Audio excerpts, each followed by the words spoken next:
I thank the gentleman, and I thank Mr. Pascrell for his good work on this. If you look at the financial disclosure on page 3, line 55, you will see DT Marks Baku LLC.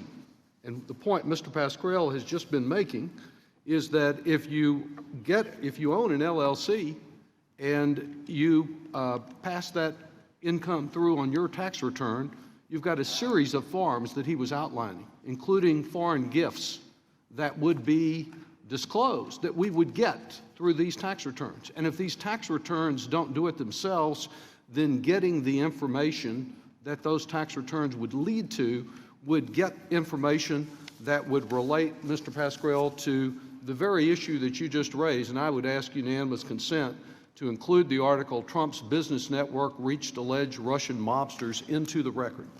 Without objection. And in that regard, it's also very notable what we already know about Mr. Trump and his charitable operations. Because fortunately, when Mitt Romney ran for office, he included his charitable foundation.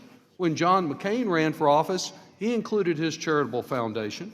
But all that we know about President Trump and his charitable foundation is that he violated the self-dealing rules because of the one narrow form that we already have on it.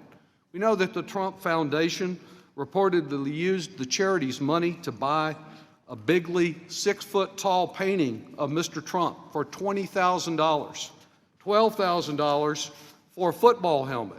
So we have some information, but one would assume that along with these personal tax returns, we would get the charitable foundation returns, and we have a big stake in the work of this committee in that regard.